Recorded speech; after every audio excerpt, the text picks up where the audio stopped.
നോമ്പ് എപ്പോഴും ഒരു തിരിച്ചുപോക്കാണ്. പിതാവിൻ്റെ സ്നേഹത്തിലേക്കുള്ള ഒരു തിരിച്ചുപോക്ക്.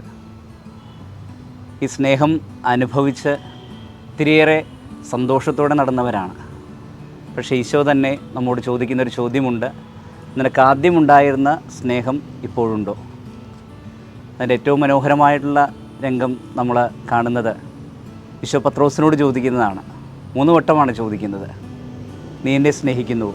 ആദ്യത്തെ ചോദ്യത്തിന് പത്രോസ് മനോഹരമായിട്ടാണ് സന്തോഷത്തോടെ ഉത്തരം പറയുന്നത്, ഞാൻ നിന്നെ സ്നേഹിക്കുന്നു. പക്ഷേ രണ്ടാമത്തെ ചോദ്യം വന്നപ്പോൾ ആ സന്തോഷത്തിന് അല്പം മങ്ങലേൽക്കുന്നുണ്ട്. മൂന്നാമതായപ്പോൾ വീണ്ടും പത്രോസ് കരയുകയാണ്, നീ എല്ലാം അറിയുന്നുവല്ലോ. നോമ്പിൻ്റെ ഏറ്റവും വലിയ പ്രത്യേകത ഇതാണ്.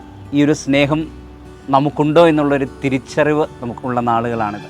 ആ സ്നേഹത്തിലേക്കുള്ളൊരു തിരിച്ചുപോക്ക് ഈ കാലഘട്ടങ്ങളിൽ പ്രാർത്ഥനയുടെയും പശ്ചാത്താപത്തിൻ്റെയും ഉപവാസത്തിൻ്റെയും ഒക്കെ സഹായത്തോടെ നമ്മൾ നേടിയെടുക്കുന്ന ഒരു സമയമാണ്.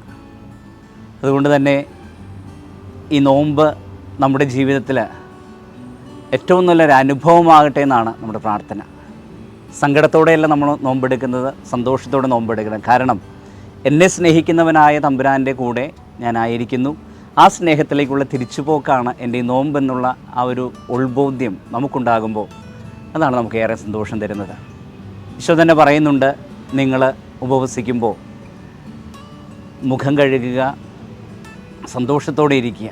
മറ്റുള്ളവരെ കാണിക്കാനായിട്ടല്ല, മറിച്ച് പിതാവിനോട് കൂടെ ആയിരിക്കുക, ഉപവസിക്കുക, കൂടെ വസിക്കുക എന്നുള്ളതാണ് നിങ്ങളുടെ ഏറ്റവും വലിയ കാര്യമെന്ന് പറയുന്നത്.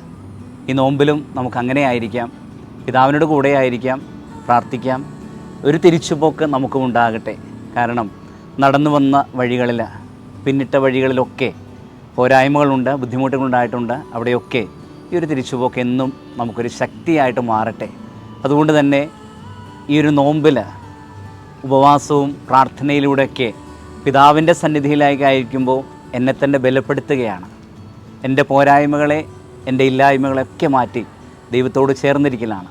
അങ്ങനെ ഒരു അനുഭവമായിട്ട് മാറട്ടെ നമുക്ക് പ്രത്യേകമായിട്ട് പ്രാർത്ഥിക്കാം.